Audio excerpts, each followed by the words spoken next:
Sam Bankman-Fried is currently serving a 25-year prison sentence. But what if I told you that this wonder kid was right all along? You see, Sam Bankman-Fried is the founder of FTX, a crypto trading and hedge fund platform. And a couple of years ago, he was convicted of fraud, conspiracy, and money laundering. And the fund assets that he was in control of were sold on pennies on the dollar. But what if I told you he'd be one of the richest people on the planet if he wasn't pinched? Today, we're going to cover some of the key bets that he made, key investments that he made, and I think you're going to be absolutely shocked and staggered. And we're going to kind of roll that into some of the broader themes of what we're seeing with new public offerings later this year.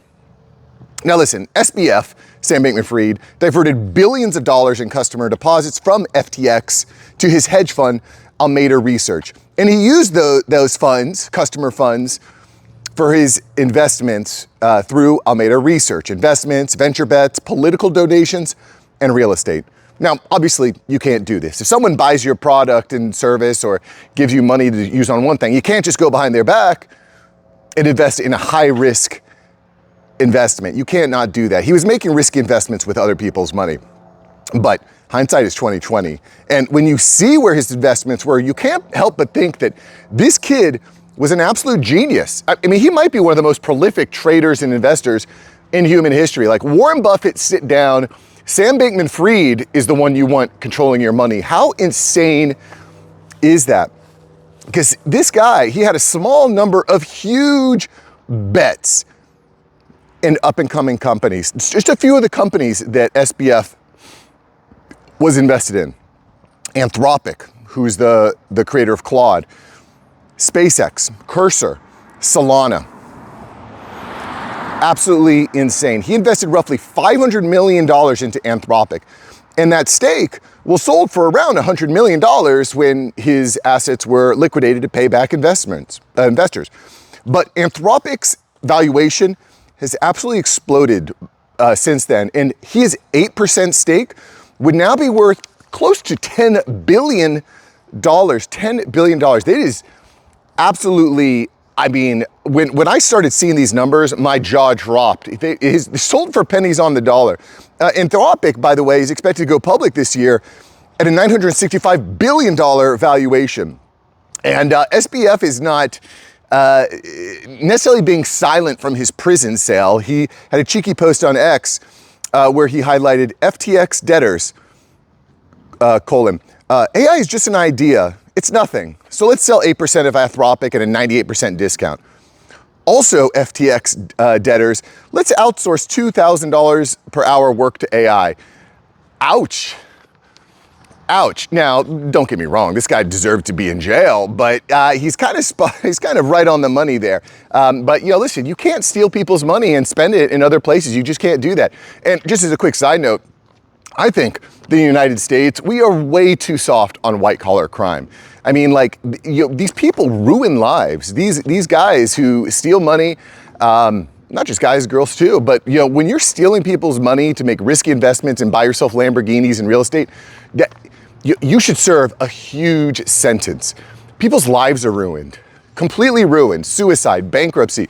And all because you needed to get a nicer car. It's absolutely bananas. Like, one of my pet peeves, great movie, by the way, is The Wolf of Wall Street. But one of my huge pet peeves is that, like, because of that movie, Jordan Belfort is, like, uber famous. And he gets paid lots of money. And he has a podcast. Like, he served his time in jail. Now he's out. He's living his best life. I don't think that's right. You ruin lives, your life should be ruined. But, eye for an eye, right? Anyway, SBF was certainly guilty. In hindsight is 20/20, and he spent the money on these high-risk investments, as we mentioned, all while living in a polycule, which is some sort of weird polyamorous, everyone sleeping with everyone type of thing. Absolutely, the FTX story is crazy, and we don't need to rehash that. But it even gets crazier, guys, because the funds he controlled, he had funds controlling Solana. He had 55 million Solana crypto tokens, which were, at the time were valued at about $10 to $15 a coin. Now Sol is around $65, which is close to $3.5 billion. And if we go back a few months, the Solana cryptocurrency was valued at $250 a token. That would have been worth $14 billion. $14 billion. Holy cow. Like, These numbers are absolutely insane. Like if the investors would just been like, you know what, let's see how this rolls out, everyone would have gotten crazy rich. Instead, they're probably like, oh, Sam Bankman-Fried was right. That crazy-haired doofus was right this whole time. But it doesn't stop there. SpaceX, this guy had money in SpaceX, which is likely to go public very, very soon. And it's got a valuation close to $1.75 trillion. It's gonna be the largest IPO in history. And SBF's holdings would have been worth nearly $15 billion in SpaceX stock. These numbers are just like completely staggering. Like Michael Saylor, take a seat. And again, guys, like SBF was clearly committing fraud. And it's really easy to look at things in hindsight. But this goes to show I think the absolute explosion of technology, the absolute explosion of what we're seeing with AI and with the space race, with robotics. Like, you know, we do have like a big problem with financial education in the country. And that's one of the kind of the goals here with the channel is like, get people thinking about like, where can I invest money? Am I paying off my debt? Am I learning new skills that are going to be relevant? Like financial freedom is important. And financial freedom is not going out and doing hard labor every day. Financial freedom is making money, investing money, and getting the compound interest, guys. Einstein said that the eighth wonder of the world is compound interest. And he's right. And that's why I'm investing in an index fund all year, every year. I'm capping out what the government caps me out at, right? If you're employed, make sure that you're getting the 100% match from your employer. This is important stuff, guys. Because we've got a lot of IPOs coming out this year. We've got SpaceX, OpenAI, Anthropic, Databricks, Stripe. And I don't know about you, but I do not plan on missing out on opportunities here.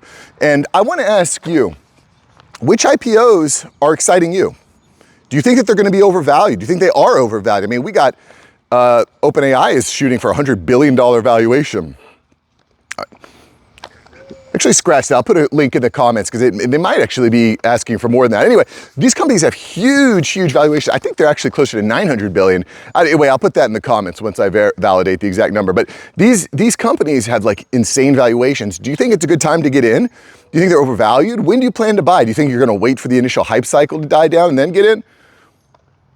Like, what is your plan? Or do you think that it's all ridiculous and you just want to go out and buy dumplings from Five and Below? For all my dads out there, you probably know what I'm talking about. Buying squishies. I don't get that. Not a good investment. But anyway, we've got some insane IPOs coming out. It's got me thinking, where am I going to start to shift my money around? Where's going to be the biggest return? Is it still just go hard in the paint on Bitcoin? I'm still buying Bitcoin. I don't know about you, but I think that that's going places. SpaceX, this company is getting like 90x valuation on sales, but if they win the space race and they start shooting down, if they land on the moon, they have a space base on the moon, and they're shooting down minerals from meteors and asteroids down, like meteors rather, like who knows? Who knows what's possible? And by the way, just a quick side note, if you're not familiar with this concept, it's very inexpensive. It requires very, very little energy to shoot minerals down from the moon to Earth because there's no gravity on the moon. It's just a very small amount of force can get it into Earth's atmosphere and shoot it down. And this is huge because there's tons and tons of minerals on the moon. Aluminum, copper, silver, tons and tons of minerals on the moon that they can shoot down to Earth. So if that's possible and that works, and SpaceX is obviously going to play a big part in that, 1.75 trillion might not even be close to what that company's worth. So anyway, what do you think? Leave it in the comments below. I want to hear from you. I want to know where you're putting your money. Is this AI thing just all hype? It's going to die down? Is this the biggest opportunity of our lifetime? Did SBF get it right? Should we be, putting our money into an SBF fund? What do you think? What would you do? Put it in the comments below. And if you like today's video, guys, definitely check out yesterday's video where we talk about what's happening in China. They are firing lots of people and replacing them with AI, but they're doing it very, very differently than the way the United States is doing it. So check out yesterday's video right here, and I'll see you there, boys. Peace.